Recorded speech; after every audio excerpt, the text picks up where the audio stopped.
Yo, j'espère que vous allez bien. Aujourd'hui, on se retrouve pour le guide, enfin, pour le DHOTK cette fois-ci.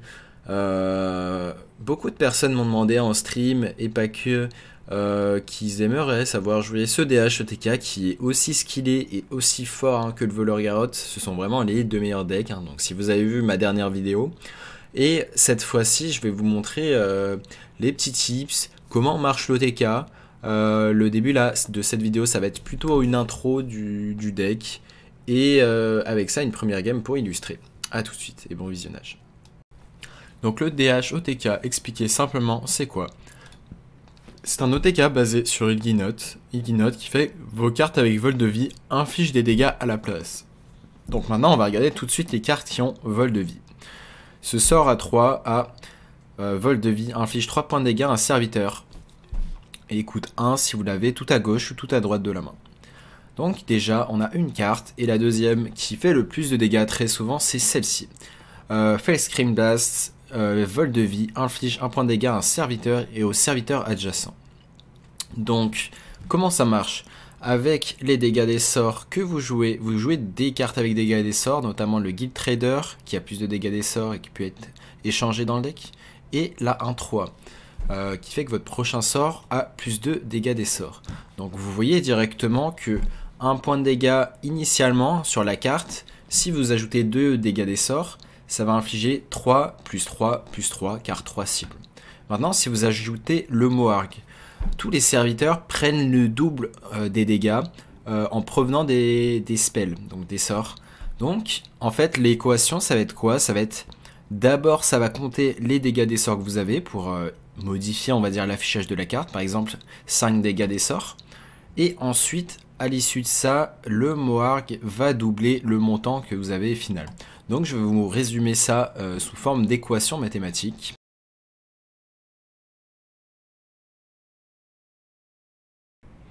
Donc voilà, maintenant les formules mathématiques, pour connaître en détail les dégâts que vous pouvez avoir si vous n'avez jamais joué le deck. Donc expliquer très simplement, donc vous avez le nombre de dégâts des sorts plus 1, le tout que vous allez multiplier par 3, qui sont le nombre de cibles sur lesquelles vous allez taper, et ensuite fois 2 exposant le nombre de Moarg que vous jouez. Ainsi, prenons l'exemple de l'OTK très classique, si on regarde le tableau, qui est 2 Moarg et 2 dégâts des sorts, donc 36. À 36, on va vérifier avec le calcul si on a bien 36, donc 2 dégâts des sorts plus 1, ça fait 3. Le tout fois 3, donc 9. 9 fois 2 exposant 2, donc 4, donc ça veut dire 2 fois 2. 4 fois 9, 36, on arrive bien au résultat du tableau. Donc, vous voyez très bien que là, si on remplace par 0 et le 2 devient 2 exposant 0, qui fait donc le tout 1, donc ça va faire 3 fois 1 fois 0 plus 1, donc 1. Donc ça va bien faire les 3, donc la formule mathématique est vérifiée.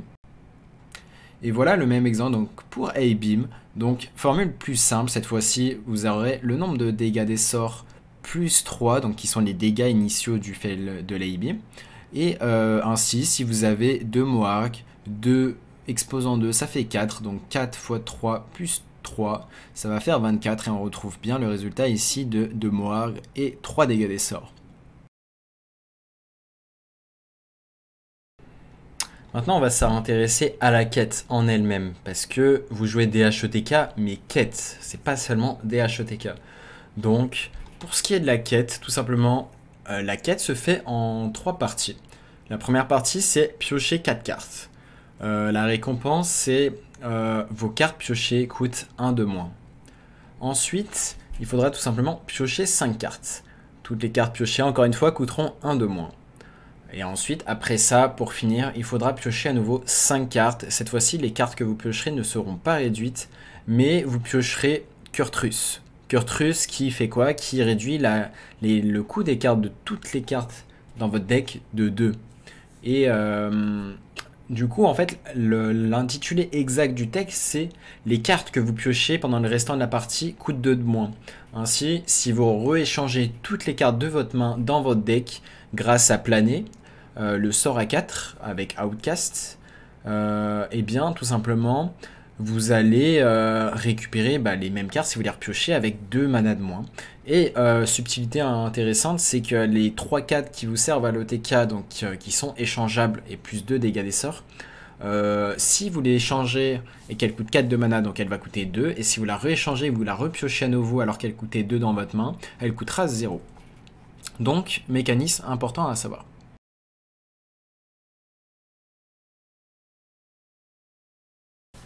Donc maintenant, le point pour optimiser comment faire la quête le plus efficacement possible. Les cartes tech à savoir sont l'arme à 1 qui va permettre en fait de piocher beaucoup pendant le tour. Donc l'arme à 1 en fait, qu'est-ce que ça fait? Pioche une carte avec Râle d'Agonie de votre deck. Vous jouez une carte exprès qui est échangeable, donc à tout moment quand vous l'avez en main, vous pouvez la remettre dans le deck. Ainsi, quand vous allez taper et que vous allez pouvoir donc piocher, donc il y a la pioche naturelle qui compte pour la quête, donc 1 sur 4, vous serez pour la première partie de quête. Ensuite, vous allez piocher, si vous avez l'arme équipée et que vous avez cassé son stack, vous allez casser, vous passez à 2 sur 4. Ensuite, la carte, vous la piochez, vous la rééchangez, vous passez à 3 sur 4. Et à ce moment-là, il vous manquera 1 de pioche. Donc soit il faudra au préalable que vous ayez une carte avec échangeable en main, donc par exemple le Guild Trader, soit au préalable que vous ayez de quoi piocher tout simplement avec un Spectral Sight ou même avoir setup un sigil au préalable. Donc ce qu'il faut savoir, c'est que dans l'idéal, vous voulez pas glide, donc le planer, vous voulez pas le faire pour le premier tic de quête. À part si vraiment vous n'avez pas le choix et que vous êtes contre un deck qui a vraiment rempli sa main et qui se fait totalement punir par glide. Sinon, hormis ce seul scénario, vous n'allez pas faire glide. Un autre point important, c'est essayer de faire le planer. Si votre adversaire, ça lui arrange de faire planer, dans l'idéal, vous faites en sorte de ne pas libérer le planer et que l'effet marginal s'active. Et sinon, pour ce qui est de faire la quête, donc si vous avez 5 cartes à piocher pendant le tour, donc vous aurez la pioche naturelle, 1 sur 5. Si vous avez encore une fois l'arme équipée, et que vous avez un Spectral Sight par exemple, tout à gauche, tout à droite de la main, ou bien juste Acrobatics, donc 3 plus 1 de mana pour trade, avec 4 de mana, vous allez pouvoir taper avec l'arme, piocher avec Acrobatics, donc ça fera 3 de pioche, plus 1 de l'arme, et ensuite vous allez trade pour 1 de mana, donc pour 5 de mana, enfin pour 4 de mana, vous pouvez très facilement accomplir un tic de quête à 5 sans même utiliser Glide, hein, parce que Glide échange 4 cartes de votre main, enfin toute votre main pour piocher 4 cartes, plus la draw naturelle que vous faites au début du tour, donc ça fait 5 cartes, ça accomplit automatiquement la quête. Donc voilà pour les petits tips. On se retrouve maintenant pour la game.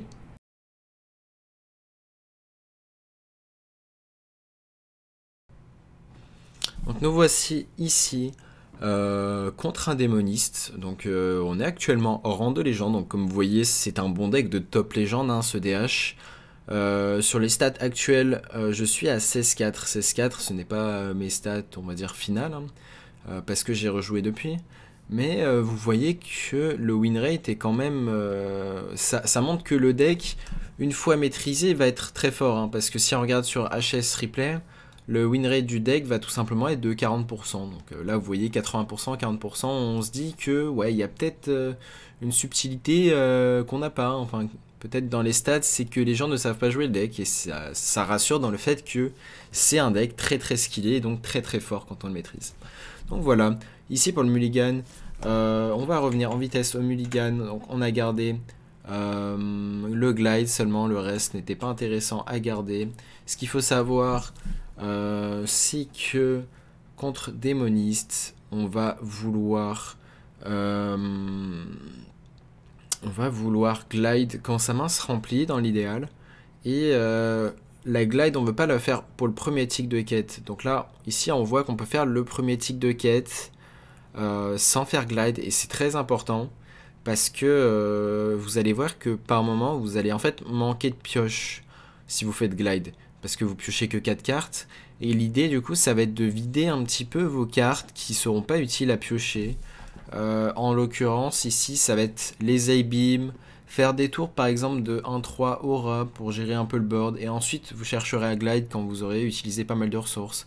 Et quand vous faites glide et que vous avez déjà utilisé toutes vos cartes de pioche, on va dire que ça peut être un peu risqué. Donc là, contre démoniste, on se prend quelques fois des listes qui jouent Altar of Fire, donc pour brûler nos cartes de combo. Ici, ça va, nos cartes brûlées, hormis de la pioche, on va dire que on a bien évité. Ici, on va tenter de piocher, on va longtemps réfléchir pour savoir si on peut accomplir la quête sans faire glide. Et ici, la réponse semble... ça semble plutôt non, hein, parce que ça va être risqué. Hein. Si on tape, on rééchange derrière, on retrade, donc on passe à 4 sur 5. Et si on n'a pas exactement une autre carte à trade ou une carte de pioche, ben, on va être rect ici. Donc je crois qu'ici, dans ce spot, je vais choisir de glide. Et ça garantit en fait de faire une quête assez rapide.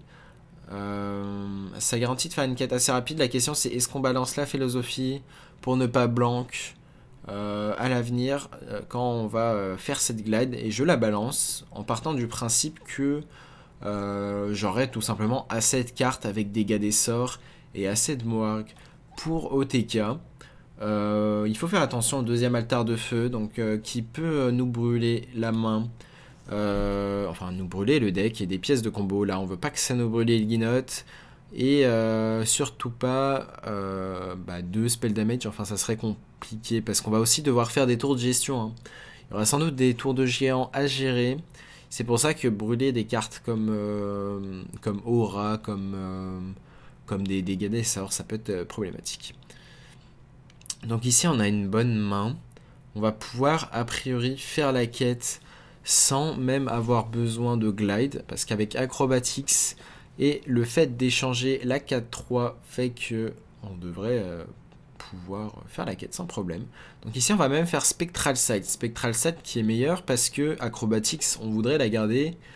À choisir entre Spectral Sight et Acrobatics, vous voulez garder l'Acrobatics pour le late game après glide en fait. Et post-quête, quand vous avez fait la quête, Acrobatics, c'est très souvent 4 cartes de pioche, enfin, quand ça se met très bien. Donc là, on va tranquillement faire la quête en équipant l'autre arme. Et on voit que la pression, elle n'est pas énorme. Là, on a 6 de dégâts. On va passer à 18 sur le papier. On va sûrement se prendre un géant au moins. Donc là, l'idéal, ça serait vraiment de pouvoir mettre ce Kurtrus sans qu'il y ait vraiment une grosse pression. Dans l'idéal, c'est vraiment de pouvoir ne pas mourir sur la 5-5 qui donne Furie des Vents aux serviteurs adjacents. Et si vous arrivez à rester en vie donc autour de cette carte, ben, vous pouvez développer Kurtrus sans problème. Donc là, on attend de voir ce qu'il fait. Pour l'instant, il n'y a pas de board menaçant. Donc là, il doit avoir de quoi pouvoir jouer un géant s'il le veut. On va voir s'il le fait. Il fait un géant. Et il tente un altar. Altar qui brûle un Abeam, une 3-4 et une étude. Donc la 3-4, on va dire que c'est assez chiant, mais on a quand même de quoi OTK dans le deck. Donc ce qu'il faut retenir, c'est le nombre de dégâts qu'on peut avoir. Ici, on va drop Moarg et Felscream pour ne pas mourir tout simplement sur la 5-5 qui donne Furie des Vents. Et ici on est donc giga safe, on est à 8 plus 8, il faut se mettre safe autour des 2 x 8 de dégâts, donc pour la Furie des Vents, 16, et là s'il accomplit la quête à nouveau il passe à 19, 19, donc 19 de dégâts c'est pas assez, on est giga safe. Et en l'occurrence, du coup ce qu'il faut retenir c'est que il nous reste un seul Moarg dans le deck, donc avec un seul Moarg pour OTK, il faudra donc le Blast, et avec 2 cartes qui donnent plus 2 dégâts des sorts. Donc là on en a 2 en main. Et ce qu'il faut, ouais, avec 5 dégâts des sorts plus le Moarg, ça va faire 10 dégâts, enfin 10 dégâts en tout. Et avec le Blast, vu qu'il inflige à 3 créatures différentes, ça va faire 10 plus 10 plus 10, donc 30 tout simplement. Il n'y a pas besoin d'avoir plus de Moarg que ça, pas besoin d'avoir plus de cartes pour OTK. Le Moarg et 2 cartes qui donnent plus de spell damage, ça suffit. Donc ici on a fait une full gestion en lâchant une 1-3. Maintenant il faut faire très attention. On sait qu'il n'y a plus d'altar de feu. Mais sur le spot, il faut garder toutes les cartes qui nous restent avec dégâts des sorts. Donc les deux cartes qui nous donnent les dégâts des sorts et le Moarg, on doit les garder pour la combo. Donc on ne peut pas se heal grâce à ça. Et là, la question, c'est toujours qu'il faut regarder, est-ce qu'on peut avoir létal sur le spot? Donc là, il a 11 de dégâts plus 1, 12 de dégâts. On ne peut pas lâcher ce sort à 1 qui coûte 0, parce que sinon, on n'aurait pas assez de dégâts pour OTK. Et ça ne marche pas hein, contre Démonis de la jouer à la tempo. On va pas mettre assez de pression, parce que derrière, il pourra tout le temps se soigner de beaucoup et remonter très haut en point de vie. Et ici donc sur le spot on va sans doute aller glide. Là on voit en fait les outs, c'est de chercher l'aura qui reste dans le deck. On va chercher l'aura qui reste dans le deck, on va glide sans jouer l'acrobatics. Et l'idée c'est du coup d'aller chercher cette aura pour se mettre hors range. Donc là en soi même si on faisait juste A-beam sur la 1-1, on était hors range, on était à 12 PV, il a 11 d'attaque sur le board. Et on sait qu'il a brûlé la carte importante, hein, la 5-5 qui donne Fury des Vents. Donc à partir de là, on sait qu'on est safe. On sait qu'on ne peut plus perdre. Donc ici, on trouve l'aura qu'on va jouer. Et on va jouer la 4-3 qui pioche 2, du coup grâce à Acrobatics. Et on va tuer la 5-2. Et ici... Si vous connaissez le deck et vous connaissez les dégâts du deck, c'est échec et mat. Comme on a dit, les deux cartes en main qui donnent plus de dégâts des sorts. Donc on a 5 de dégâts des sorts, plus le Mohawk 10 et le Blast qui cible. Vous pouvez cibler vos propres créas hein, si choisissez de pas jouer de créa à votre adversaire. Et vous avez juste l'OTK. Donc ici une game assez dure dans le sens où il fallait pas faire la moindre erreur. La moindre erreur pouvait être punitive. Il faut vraiment savoir quelles ressources vous pouvez lâcher, lesquelles vous pouvez ne pas lâcher. Donc ici, il fallait savoir qu'on n'avait pas besoin de ce rayon qui nous soigne. On n'en avait pas besoin pour l'OTK. Là, vraiment, tout ce qu'il nous faut, c'est le Blast. Et les cartes de combo pour avoir assez de dégâts pour atteindre 30.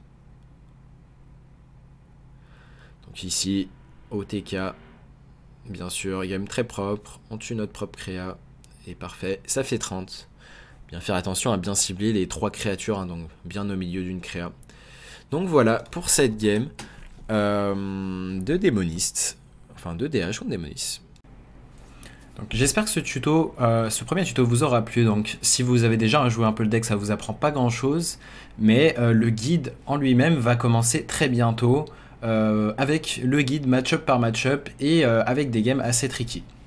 Je vous dis à la prochaine pour des prochains guides et tchuss.